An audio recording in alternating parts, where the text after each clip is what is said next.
Hey guys, how are you guys doing? I hope well. Thank you guys for joining me on another episode of Self Reflection Podcast. Um,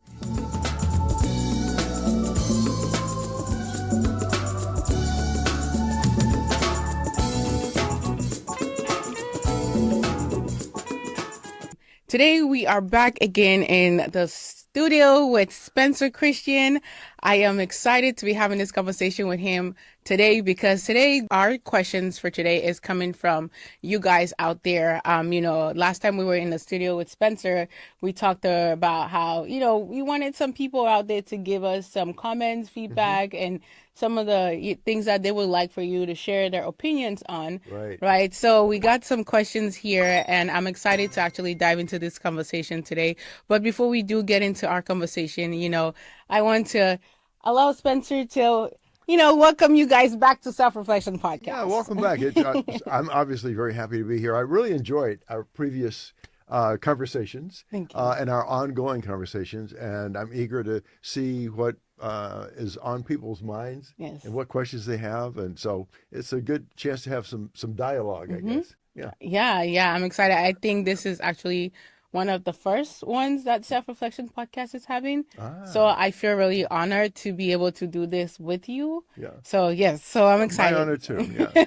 So, guys, we're just going to dive straight into the questions that people had for Spencer. And, I think it's going to be an uplifting conversation and some of the things that a lot of men are actually thinking, Yeah. right? Because the goal here, when I reach out to the people that I reach out to, I decided to just fully focus on men, Hmm. because I really wanted them to get that perspective from you. Right. Yeah, our first question here is what is the role of a father, a stepfather, and a married man? I Ah, think we can break that question into three different parts yeah. if you want Yeah, to. probably can. So we could go with the first part of Yeah. what is a role of a father? Well, I think the role of a father should be the same as the role of a mother. Um, Mm. well, obviously with some physical differences, Yes. a father can't breastfeed, But no, from the time my two children were born, I have a son and a daughter. Hmm. I felt that it was my responsibility to be as actively involved in every facet of caring for them, providing for them, encouraging them, giving them direction, as my wife was. Hmm. Um, and that example was set for me by my father. I went to school with a lot of kids. Well, I wouldn't say a lot, but several kids who came from single parent homes. Yes.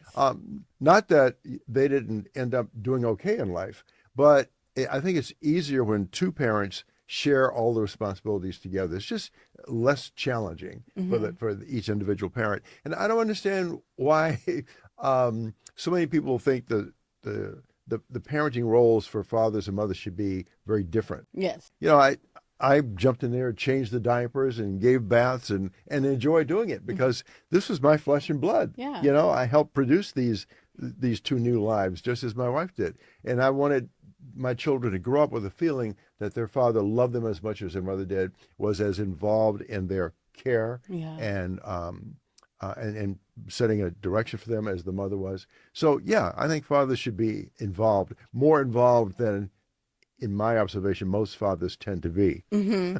Yeah, actually, we are going to talk about some statistics later on in this conversation, Yeah, with absentee fathers in yeah, the home. So I'm excited to also get into that topic, and I'm glad you brought that up. yeah, The next part of that question was, what is a role of a stepfather? yeah. That's a tougher one, I think, to address because I think the roles that a stepfather should assume can be different based on different situations. For example, if the biological father of the child is deceased, Hmm. then I think the stepfather should assume as much responsibility as a biological father would, Yeah. as the natural father would. But let's say parents are divorced and the stepfather comes into the picture, but the biological father is still around and still involved in the children's lives. Then the three parents who are involved in Yeah. that situation have to sort of define which lane you're supposed to drive in. Hmm. That can be really challenging and difficult to. I think it's up to the people, the two or three parents involved in the situation to clearly define each other's roles and respect each other. You Hmm. know, the if the biological father is still involved in the children's lives, he has to if he loves his children, cares for them as he should, he wants to continue being involved in their lives. But he's got to recognize that there is the mother is now married to someone else, and he has a significant role to play in the children's lives. And there can be jealousy, there can be all kinds of difficult feelings to deal with there. And I think it's hard for anyone outside the relationship to really dictate how it should go. Yeah. Yeah. And knowing, this is your second marriage, how did you navigate that space? Because your wife does have her own children outside of Yeah. you guys. Yeah, we both, my current wife, and I have children from our first marriages. Well, my first wife and I went through an amicable divorce. I wasn't the one who wanted the divorce. Yeah. She did, and as I always like to say, she's the one who had the midlife crisis. So it was painful and difficult for me going through that divorce because I didn't want it. Yeah. Didn't want the marriage to end. But once we got into like the first year, after we were apart, I just somehow found the strength and the courage to accept that this is my new life. Yes. And I need to move on, and I can't grieve the loss of my first marriage for the rest of my life. Yeah. So then I met the woman who is now my wife, and she was also divorced. And we had many conversations before we got married about how to navigate this, how do we maintain a respectful relationship with our former spouses, I love that. but also, nurture our own new love relationship. We were fortunate. I was fortunate that my first wife was encouraging and wanted me to move on and find someone else. And so when my first wife's name is Diane, my current wife's name is Lynn. When I met Lynn and I informed Diane that I was getting married again, she was applauded me. She was all for it. And now she and Lynn have met each other, and they've been in each other's company socially. It's worked out very nicely. But every situation isn't like that. I mean, some people have lingering jealousies or ill feelings, and we were just very fortunate. I don't know if there's a prescription, everybody to follow, but my best advice is be a grown up and realize that life moves on, and try to be respectful of the former spouse. And that's the best I can offer right now. Accept change. I guess Accept that's what I'm change, getting yeah. from here. Like, wow, yeah, I do. And, I think there's a lot of grown babies today, especially when it comes down to like figuring out that space, right? Because it's challenging space, but like you said, accepting change is one of those things that would allow you guys to have a peaceful navigation in that space. That's true. And your change can be very difficult. It can be painful, but it is a part of life. Yeah. And, we can't run away from it because that's irresponsible. It doesn't help you grow. Yeah. Yeah. Well, and then the last question is, this was the long question. The last question is, what is a role of a married man? Because in today's society, we do see a lot of men that are married, but still act very single. Yeah. I have observed that. Yeah. Yeah. And maybe to a lesser extent, there are some married women who still behave as if they're single. Yes. Once you decide you are going to marry someone and build a life with that person, at least in my value system, yes, then your commitment should be to nurturing that relationship, building trust, building a bond that no one else can interfere with. Yeah. Look, I'm a married man. I've been married twice. Obviously, if I see a woman who is attractive, I recognize that this is an attractive woman. But I've already committed that I'm going to only love this person and only give myself to this person. Yeah. So that's my value system. I'm not going to go out there and fool around and flirt and lead somebody else on or try to become intimate with someone else. Yes. Unless my marriage is a complete failure and I plan to leave that marriage. So I guess the responsibility is to be fully committed to the vows you've taken and to the person you have decided you love. What would you say to those people? Because I definitely agree with everything you said. Yeah. But what would you say to those people that says, men in a man's nature, right? He's supposed to have several wives, sleep with several people, you know. Who made that rule? Well, that's there are people like that. Obviously, Hmm. it's not for me. It's not a part of my value system. If I Yeah. wanted to do that, I wouldn't get married. Mm. I would just stay single and fool around. Yeah.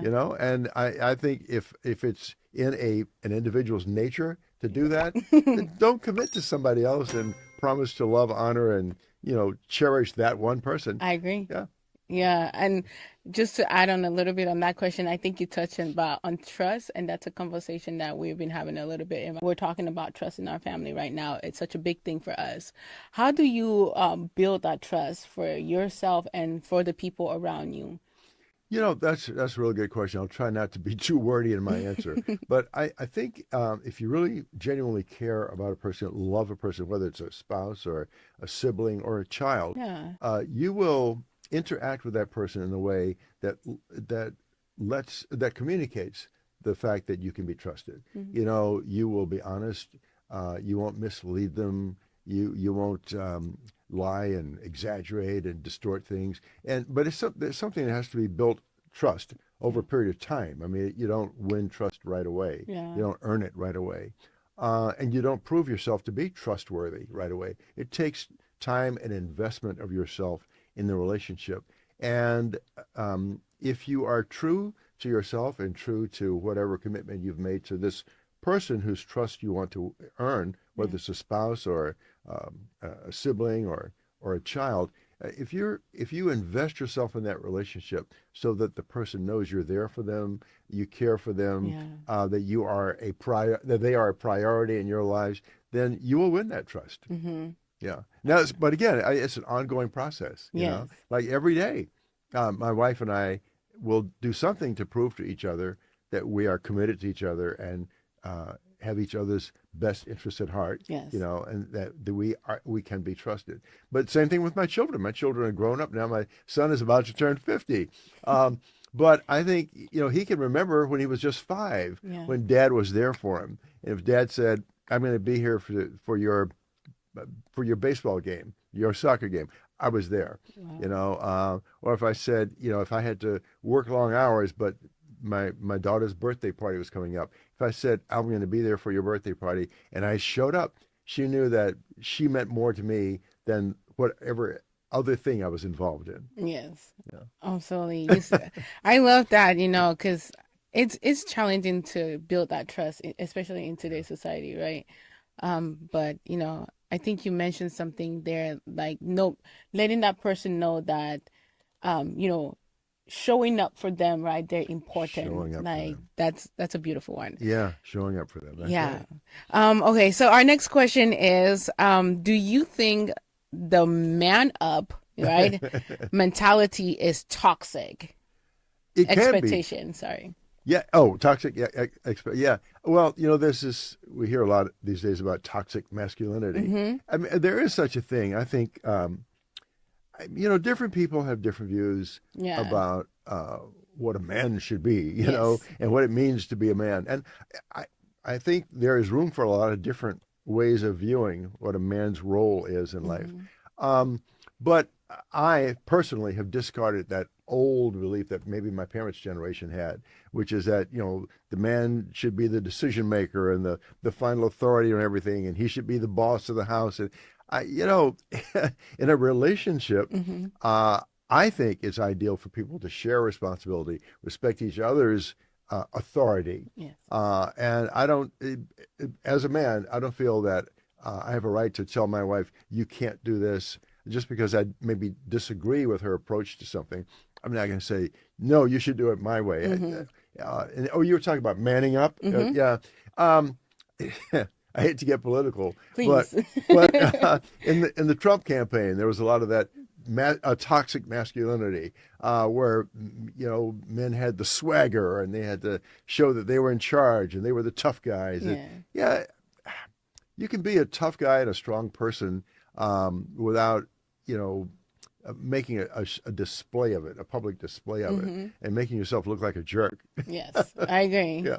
Let's add on to that. When it comes down to like societal pressure on men, Hmm. right? Does that add on to the fact that, we encourage them to man up? I think it does add pressure, and sometimes society can impose unrealistic expectations Yeah. on an individual, and the person feels like I've got to be what society defines a Mm-hmm. man should be. I think a healthy individual has to figure out for himself or herself what it means to be a man, what it means to be a father, what it means to be a husband. I'll tell you one thing though, whatever definition you come up with, it should include responsibility. Mm. If you bring a new life into the world, you need to be responsible to some extent for nurturing, providing, encouraging, giving direction Yeah. to that life. It bothers me when I see men who have um, lots of children by lots of different partners, and they aren't there for any of them. That Yes. really disturbs me, and especially disturbs me when I see it in the black community, Yes. because hey, there are people who are just looking for a reason to judge us, Yes. and if we live up to the stereotype of the man who screws around and sows wild seeds but isn't there for any of his children, then that stereotype will go on, Mm-hmm. and we'll always be trying to prove ourselves and our Yes. our our worth and our merit. And we if we behave irresponsibly, we bring a lot of that way society views us on ourselves. Mm-hmm. Yeah, and at some point, it's no more a stereotype, right? Because it becomes Yeah, our reality. that's right. That's right. Yeah. Yeah, if you live up to the stereotype, it's reality. It's no Mm-hmm. longer a stereotype. Yeah, yeah, I agree because actually that's one of the questions that we're going to be talking about very soon. I'm waiting for it to come up, but Yeah, it'll come up. It will. yeah, and one of the questions that one of the guys out there think. Let me first of all say this. I want to say thank you guys so much for all your questions. Yeah. It's amazing. We have barely got into the conversation, but I've enjoyed it so far, and I hope that all the men out there, right? Whether if you find this interesting or not, but I hope that you gain a value in this conversation because I think Spencer is always dropping gems. So, I hope you guys enjoy this conversation, and I want to say thank you again for, all your questions as well and for being part of Self Reflection Podcast. Let's hop back into the question. The next question that we have here is, what unrealistic expectations do you think modern day society has on men? What, Lyra? I think modern day society has some of the same unrealistic expectations of men that have existed for generations and generations. Mm-hmm. I mean, we talk a lot about today's man being different and developing your feminine side, as they Mm-hmm. say, which basically means being more sensitive. Yes. Yeah, but I still see lots of men who obviously feel the pressure of having to live up to a certain standard of strength, which is okay, Mm-hmm. but physical toughness, Yeah. have a little swagger. I just think that we as a society Mm-hmm. still impose unfair expectations on men and women. Yes. You know, I I learned at a very early age that I really like strong, independent women. Most of my peers, when I was a young man, like Mm-hmm. at college age, seemed to really be attracted to women who were submissive and Mm. wanted to lean on a man to make all the decisions for them. I was never attracted to women like that. So I was in college in the late 1960s. So then, as we moved through that period of what we called enlightenment, Mm-hmm. the period of feminism and all that. I found women who were in traveling in that lane far more appealing, but maybe I'm not typical. I don't know. Maybe I'm not the typical male. But see, now I forgot the question. The question. I love this. Which I think you brought up some really good points there, though. Before we get back into the question, Yeah. I think you brought up a really good point because in today's society, people find, want to talk about how women needs to be more submissive, right? Yeah, I yeah. do have a perspective on that. It's like you can be submissive still and still be in that walk in that Yes. light that you talked about That's right. That's right. You can be a person of many characteristics and Yeah. traits and desires. Mm-hmm. And there are sometimes you want to be vulnerable, Mm-hmm. and sometimes you want to be submissive, if you will. And there are other times, you want to be on top. You know what I Well, mean? well, we will move. The next one, the question was, what unrealistic expectation does society has set for men? Yeah, I think one of the major unrealistic expectations is that Mm-hmm. that whole in charge thing. Yeah. That a man should always have the answer and always have the solution and always be able to lead the way if Yes. necessary. And it's good to be a person who has solutions and has answers and can be a leader. But I don't think it's fair to expect that the man should always be that one. Mm-hmm. But clearly, our society still has that. We haven't elected a female president yet. And look how far behind we are. All the other so-called advanced nations. I Mm-hmm. mean, Australia, New Zealand, and England, and Germany, and France, and all these countries have had female leaders. It's in some cases multiple times. England has had 3 female prime ministers. Mm. Israel has had a female prime minister. Um, Pakistan, Yeah. which is an Islamic country, and in the Islamic culture, typically men are Men the are, leaders. yeah. But Pakistan, Benazir Bhutto was the leader of Pakistan. She was assassinated, but she did ascend to that position. Mm. The United States way behind, I think, Yeah. in recognizing that women can lead too. Mm. I love that. What does it take to be a man? Ah, This question came up very, well, like lots of people had this question. What does yeah. it take to be a man? Well, I think it takes a lot more than just the body parts you were born with. Let's start with that. And I'm trying to say it, politely. I think it takes strength of character, Yeah. and it takes, you know, strong values, Yes. a willingness to look at things a different way, a willingness to listen to different ideas and different approaches, but still make your own decision Mm-hmm. about the path you want to take in life. It's one thing to be decisive and to say, I know who I want to be, but if that goes to the point of being totally unwilling to listen to another point of view Mm. or consider another path, then you're not really being a tough guy. Yeah. Just being stubborn. So yeah, I think to be a man, you need to have strength of character, um, be willing to sacrifice uh, something you may desire for the benefit of someone you care about. Yeah. So a man can be strong in his marriage, but I think a really good man, a really strong man, is one who's willing to subvert his own desires at times for his mate's benefit. Wow, that's beautiful. Yeah. All you single men out there, that one right there is powerful because I think, wanting to be in a relationship, like we said earlier, it's a partnership, Yeah. and being able to compromise in that way, just allows your partner to know that you see them, Yeah. Yeah. which is beautiful. Oh, that you said it so beautifully. That let them know that you see them. Yeah. Yeah. Because that means you see more than what your eyes can see. Yeah. But you see their needs, their desires, their feelings. Hmm. Yeah. Yeah. Wow. And it kind of just reminded me of you. You just, before our conversation, you wanted to text your wife and like, hey, we're about to start. I hope you're doing okay. Yeah, well, my wife sprained her ankle Oh. last night, and she was in a lot of pain all night. And today she was in pain, so I took her to a doctor's appointment. Hmm. And she's at home now, and she's getting around and doing some work and all that. But I'm concerned about her, Yeah. so I figured a call to let her know that I was concerned would be encouraging. That's why I just thought about that because it's so beautiful. I don't want to sound like the nicest guy in the world or some angelic figure. I have naughty thoughts, and I've had naughty behavior. But I think in the overall picture of things, Yeah. in the overall picture, if you embrace the kinds of values you and I are talking about, Yes. and try to limit the naughtiness, Yes, I then, love it. then you're doing the right thing. Oh, okay. This is a big one, right? We have been talking about, men being part of the family, right? Especially in the African American community.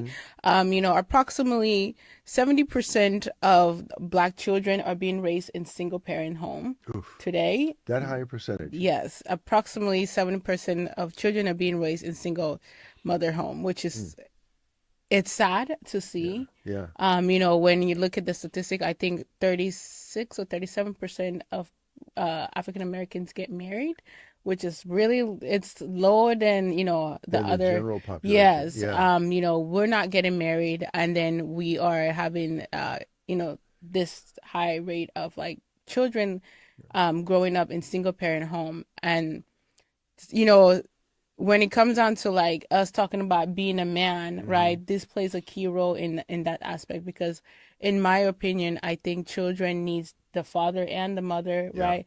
Even if yeah. they are not together, there's that like middle ground that they still kind of need each Hmm. other, you know. So what is your take on the statistics that at least 70% of our children are living in single parent home, and how is this impacting the men that we are raising today? Yeah. Uh, well, first of all, it saddens me to even think about that statistic. But but as I think about it, I realize it's true just from my observation out Yeah. in the world. Um, but you brought up an important point. I don't think the father and the mother necessarily have to be in the home together in a marriage all the time. Hmm. You can be an effective father, Yeah. a responsible father, even if the mother and the father are not living together. Hmm. But be involved in the lives of your children. Show up for them, as we were saying earlier. Show them that you care. Provide some direction. Be a role model. Hmm. So many men who grow up in just single mother homes may get wonderful nurturing from their mothers, Hmm. may get wonderful parenting and direction and values and all that. But if you are trying to figure out what it means to be a man when you're a teenager, it's so helpful to have that male role model in your Hmm. life. Whether it's a father who is in the home all the time or a father who shows up regularly enough that he's involved in the lives of those children. If that father is not involved, there's a greater chance that the young men growing up will be confused well into their adult years Yeah. about what it means to be a father, what it means to be a man, what it means to be a husband. Yeah. Um, there's a lot of confusion out there, obviously, Hmm. because there are a lot of absentee fathers, and it's very, very sad. I agree with you. And it kind of ties into the whole conversation that we've been having today with all this question that these men have because Hmm. some of them actually did mention like they grew up in a single parent home, and a good handful of them actually. So it kind of plays a role. Like, so I guess my question is, when we look into our society, right, and we see that a lot of our men are growing up in single parent home, especially with the mother, Hmm. right? And then in today's society, they're trying to date and they're trying to be in relationship and getting married. And when we look at the divorce rate in America today, it's at least 60 something percent as well, It is. right? So Is that in the whole population or in the the? whole Okay. population as well. Yes, Yeah. like that was just a big statistics for all of us. But I didn't really look into African American the divorce rate. Hmm. But when you look into how the men are being raised and how we view men today being raised by single mother and trying to be in relationships, do you Yeah. think it's impacting the way we function in relationships and how men view relationships? Yeah, I think it has a tremendous impact. I don't see how it can't because if the only model you've had um, of a relationship Yeah. is the one you grew up with just with the single parent, um, then you're not. I don't see how you can get a full view of how to function in a relationship Mm-hmm. once you reach adulthood. I was very fortunate. My dad, I grew up poor, as you know. You read the Mm-hmm. book, Yes. and my dad was a laborer, and he worked really physical, hard work every day. But when he came home, I mean, I observed this as a young child. He was tender and affectionate with my mother. He would play with my brother and me and take us out and play baseball, basketball, whatever we were into. And it didn't take me long to recognize, even as a young child, that this man had worked all day doing, backbreaking work. Yeah. He had to be tired, but he had the desire in his heart to still show tenderness to my mother and respect and appreciation for the work she was doing in the home and preparing the meal for him and for sending the boys off to school. And then he also was concerned about being a role model for the boys. He didn't Yeah. want to just come home and just go on the sofa and fall asleep. He wanted to be involved in our lives. It took a lot out of him to do that, Mm-hmm. but that's how much he loved us, and that's how much he cared about being a responsible father and being a role model. Mm-hmm. No, every I don't expect every father to be that way, Yeah. but if you have two parents in a home and you have a father who demonstrates any of those characteristics Mm-hmm. I just described, I think you have a better chance of growing up as a young African American man with a good solid idea of what a husband should be, what a father should be, what your role in the household should be. Yeah, and when we look into our society, more African American women are getting a degree. They're making more money than men. Do you also think this has a big part to play in it? Because I think it does. Yeah, Because, yeah. the women have the nurturing of the mother. They have that role model like we're talking about to look up to. They see what a woman is like, but then the men have to grow up with that, the Hmm. father, and now they have to navigate this world that's pretty complex, Yeah. right? And but there's this high expectation, which leads us to our next question. Should men pay 100% of the bills in the house, or should it be 50-50? Because this is a big conversation out there Yeah. for our young generation. Yeah, that's a question. That's a conversation I hear a lot. Yeah. And I think it depends on, like, are there two working parents at home? Are they both do both the husband and the wife have incomes? Mhm. Um, I think that's something that the people in the marriage have to decide for themselves because, like, I earn more money than my wife does, but she also has her own profession, Mhm. and she contributes to the family budget just as I do. Yes. Neither one of us, I don't think, should be paying 100% of the bills, But we've worked that out.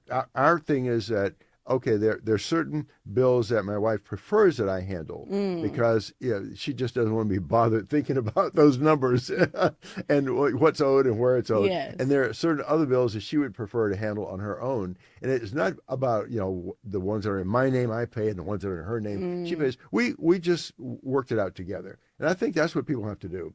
I don't know. I don't think one answer works for all couples, but I also don't think that one person paying all the bills and managing all the financial decisions is a healthy way to approach it because almost invariably there's going to be tension, there are going to be Yeah. disagreements, and I think it only leads to problems. Yeah. I think it kind of brings that like toxic like control factor Yep. in the relationship if there's no understanding, like you Hmm. were saying, right? I Yeah. think it would bring that if you expect one person to pay all the bills and then you don't, That's especially if you're working. I think you're absolutely right. I'm glad you used the word control because in a situation like that, it's easy for the person who is paying all the bills. Mm-hmm. Let's say it's the man, because that's how it is a lot. Mm-hmm. It's easy for that person to feel like I should be in control. I Mm-hmm. mean, I am in control. I make the decisions here. And then if the partner raises a question about something or wants to spend on something other than the basic things, then there's conflict. Yes. Yeah, I think it's much better if the two people just try to work it out, Yeah. how they want to handle that and who's responsible for what. And what are some advice you would give men and women in this Hmm. space to be able to sit down and work this out when it comes down to paying the bill for 100%? Yeah, well, one thing I would suggest to men is that if you have a wife who has a career, Mm-hmm. um, you you want to show your respect for what she had to do to build this career, how she had to educate herself and prepare, just as you had to do that for your career. Um, if your wife decides that, or if the two of you decide that the wife is going to be the homemaker, so to speak, and the husband is the breadwinner. Mm-hmm. Um, it's only natural, I think, if for the person who has the major income to feel like that he or she Mm-hmm. has a greater responsibility for managing the family's finances. But even if you arrive at that decision, you still should invite input from your partner. Mm. Keep them fully aware of what's going on, what is owed and how much and to whom, and seek that person's advice. If you want that person to feel like uh, he or she has a useful role, a Yeah. respected role in the relationship, you need to invite their input. I agree with you Yeah. 100% because I think relationship is a partnership, Yeah, in my opinion. that's it. It's a Yeah. partnership. Yeah. Ideally, that's what it should be. You don't always see that, but Yeah. ideally, that's what it should be. Yeah. I agree. Our next question for our guests out there or our family out there is what is the definition of a high value man? Oh, I'm not From your sure. perspective, what is the Let me think definition about of it. a high value man? Well, okay. That's a hot topic too. Yeah.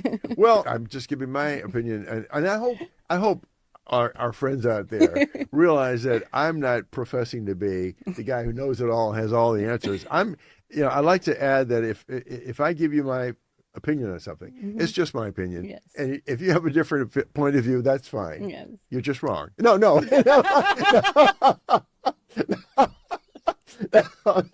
Yeah, see, that was a joke. I love it. I think a high value man is a man. Who is multi-dimensional. Mm. I think a high value man is a man who can show strength and can show vulnerability. A man who can be really strong and project strength when necessary, but can have a sentimental moment Mhm. and feels like he wants to shed a tear. Yeah. Let that tear roll down your cheek, man. That's only giving you adding to your fullness as a Mm. person. Um, High value man respects his partner and encourages and nurtures the relationship. And a high value man should think of special little gestures to do once in a while that aren't necessarily associated with a birthday or an anniversary or Mother's Day. I like to, send a sweet, affectionate card for no particular reason other than it's Tuesday and I love you. Aw. And both of my wives have appreciated that about me. And so a high value man thinks about those little things that you do, not just for a special occasion, Mhm. but the things that can make any occasion special. How's that? Wow. I love that. I love that. Also, I want to touch on this side of the things because there's a lady named Dr. Cheyenne Bryan, Mhm. and she has a very strong opinion when it comes down to this topic, Yeah. which I would love to bring up here and see what your Yeah, perspective sure. is. So she talks about a high value man is a man that could provide, right, for the family. And oftentimes when she talks about a high value man, that is what she's talking about financially, being able to financially provide. Right. She was on two different podcasts. I think it was the Nick Cannon podcast, The Council Culture, and also on Cam Newton, I believe. She Mm. was on that podcast as well. And both of those men, are very wealthy and Yeah. rich and, Yeah. um, but at the same time, they have multiple children. With different wives. I think Nick Cannon has like 12 kids with Yes. several kids, I've heard that. Yeah. several wives. Yeah. And, she considered him like a high value man, right? And then she also talks from this perspective out as how, but there are low functioning men, right? And I have a different perspective on that, because yes, I do believe that they are high value because they have money, Hmm. right? They can provide for their families. Yeah.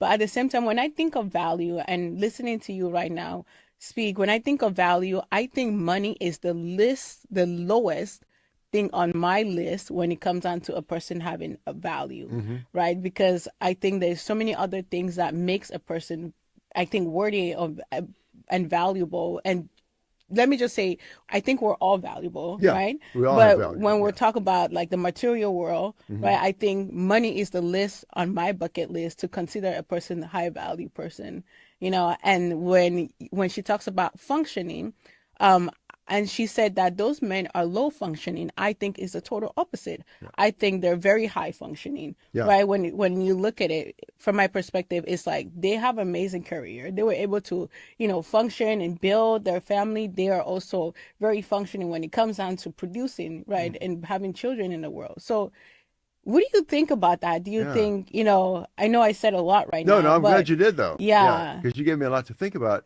and I wanted to hear what you had to say about it because um, I'm in almost complete agreement with everything you said. yeah, Money would be way down on my list. It's nice to have it, but funny thing is, my wife and I were just having this conversation a couple of days ago because we're both at the age now where we're beyond our peak earning years. I hmm mean, I still have a high profile career because I'm on TV every day, but I'm not earning the highest income as high an income as I've earned in other points in my career, yes, previous years.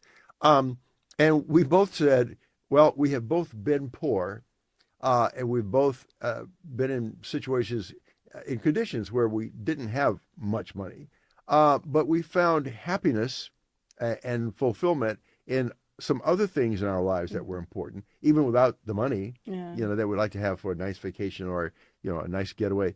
Um, so it's great to have the money and it has some value, obviously. But as you said, money would be like the lowest thing on my list of important values. yeah, We were just talking about how we are happy that we are the people we are. We have the values that we have, that we have enriching uh, relationships, yeah, not with just family members, but with friends and acquaintances.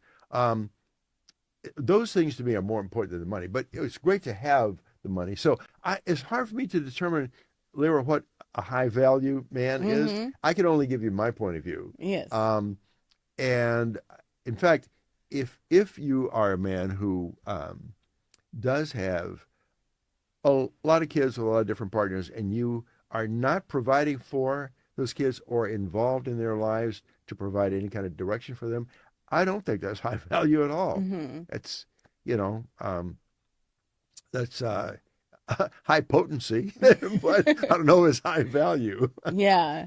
Yeah. I agree because I don't know, especially in our society today, I think we look at people that are wealthy, Hmm. we put so much value on that and we think that that is of high value Yeah. and we neglect the things that actually make us like truly happy, like Yeah. you were saying, like the morals, the values, the ethics, like right, the gratitude for life. Those Yeah. those things that are actually really important. We Yeah. neglect those things and we don't see the value in that.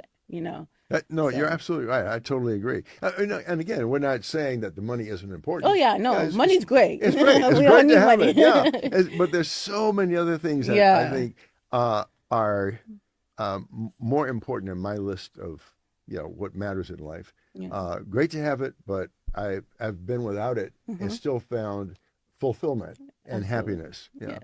I love that. Well, thank you again. I think we're coming to the last conversation here. Okay. You being someone that has been in the media for such a long time, you have been in the public eye for, ever. Yeah, 53 years in the public eye. I'm not sure if your marriage was also in the public eye when you got married when you were very young, Yeah. but there's this young man, Travis Hunter, he's a football player, Yeah. right? And he has a girlfriend, right? Actually a fiance that he just got engaged to. And he is a college football player looking to get into the NFL right now. Hmm. And apparently, right, this is from, the questions that the guys sent, Yeah. right? They ask, to be able to talk about this because they think that she is not, well, a lot of people, right, especially Travis's fan, think that she's not in for she's not in for him, Hmm. right? Because at first she said that he was never her type, right? Ah. But then I think later on she said like, they kind of build a relationship. But I guess she hasn't really, I don't know. I personally can't really tell if she's supportive or not. Right. Right. But a lot of the guys did say like she's not in for him, she's Right. in for the money. For the yeah, and I can see how people would think that. I mean, just based on what you're telling me, you Yeah. know, if she wasn't really into him and didn't think he was really her type before, but now that he's a marketable commodity Mm-hmm. and has potential to earn a lot of money as an NFL player, her interest has grown. If that's the case, I can see how people would see it the way you described. Yeah. And you know, not knowing the people involved, I can't say, but just looking at it Yeah. on the surface, that's what it appears to be. My first wife and I met before I was in this business, before I was on TV, Mm. um, and um, and she loved me and admired me for who I was as a person then, and for the kind of partner she thought I could be. Yeah. And it was just like gravy, you know, Mm-hmm. or frosting on the cake that this career emerged, and all of a sudden, you know, I was this prominent public figure on TV and earning substantial money. Yeah. But you know, we loved each other and uh, had committed to have this lifelong relationship even before the Mm-hmm. career thing happened. It's people who find themselves in the situation I just described are fortunate.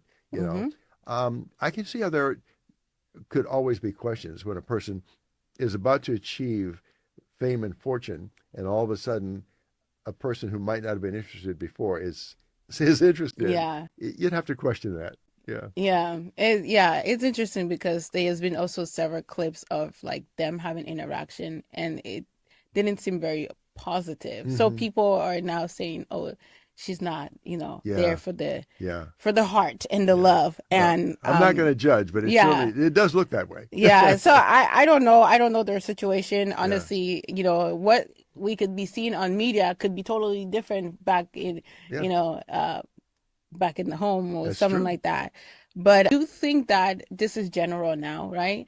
Do you think that young men and women, right, that are getting into this like fortune, should be able to have some type of prenup when they're about to make their big break and getting married? Because this young man, Yeah. if we're using him as an example, he's 21 Yeah. and she's 23. Hmm. So they're very young Yeah. and there's money about to be involved. So do you think people that are making that big break should be getting prenups? I think so. I would recommend that. Yeah. Mm-hmm. My wife and I, my current wife and I have talked about that. We didn't do that before we got married because I mean, even though I still had a high profile career when I met my current wife.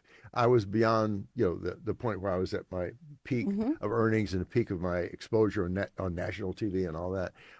So we didn't feel it was necessary to do a prenup, but we've talked about the fact that it's probably a wise thing for Mm-hmm. people to do going into a marriage like the one, or into a relationship like the one you're describing, Yeah. because look at all the relationships we can cite, you know, Mm-hmm. involving high earning people or celebrity figures, and you know, like a year or two into the relationship there's a divorce, and all of a sudden the person who came along for the ride wants Yes. to grab the fortune and run. Yeah, go for the prenup. Yeah. I don't know. I've never been married, so I wouldn't tell. I don't know, but yeah, I would suggest like I think in my opinion, if I'm getting into a relationship, I want it to be real, authentic, and natural. And if my spouse feel like a prenup is necessary, I think I would Yeah, 100% support it. yeah, absolutely. Why, Yeah. why not consider that? Yeah, Yeah. yeah. Okay.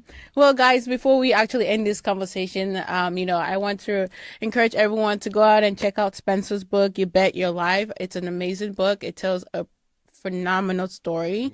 So please go ahead and check it out. And also there's some amazing people that are in here that you might also be interested in reading about as well. This conversation is going to be another part of another conversation that we are about to have with Spencer. And we're going to be talking a lot about the book and a lot about the people that are in the book as well. So please do not forget to hit that subscription button so that you don't miss that conversation. Again, go out and check out Spencer's book. You won't regret it. I promise you. Yeah, again, you bet your life. You know what I'm saying? You bet your life because, like, I think we have the opportunity to be able to create the life that we want. I think that's one Yes, of the things I've noticed, we which do. hopefully we get to talk about that in our next conversation. We will, and I'm glad you mentioned that. There is a portion of the book devoted to some really amazing people I've met along the Mm-hmm. way. Obviously, I wrote the book before I met you. Yes. But in my next book, Lira will have a chapter. Oh, that's so sweet. Oh my God. That's so, you guys heard it here first. I know he's a But smooth talking dude, right? oh my goodness, look at my cheeks. They're rosy. Thank you so much. I want to Okay. thank you guys so much for coming on and listening to us having this beautiful conversation. Again, thanks to all the guys that send in their questions, put in a contribution on this conversation today. I'm hoping that we continue to do something like this where we evolve everyone that is part of Self-Reflection family. It was amazing to get the feedback because you guys made me feel as if what I'm doing is necessary and is important. And that is something that I do not take very lightly. So I'm extremely grateful for everyone that sent in their question and had an idea or actually brainstorm with me on what to bring up today in this conversation. So thank you guys. I appreciate it. Also, before we head out, please do not forget to hit that subscription button. I'll truly appreciate it. And one more thing, guys. Prolong, our partner here on Self-Reflection Podcast, has a 35% deal going on right now. So if you are looking to start your healthy fasting, you want to go on a 5-day fasting, a 1-day reset, right? Or you're just looking to have some healthy things in your refrigerator or in your kitchen, check out Prolong. We have amazing thing. Everything on there is plant-based, natural, minerals, healthy for your body. So go ahead and check out Prolong. Thank you guys again so much for joining me on Self-Reflection Podcast. I hope you guys have a blessed day. Take care of yourself, love yourself, be kind, and be gentle with yourself. Until next time, before we head out, thank you again, Spencer, for dressing me. Thank you. You're listening to Self-Reflection Podcast, and this is your girl, Lira. Ta-da!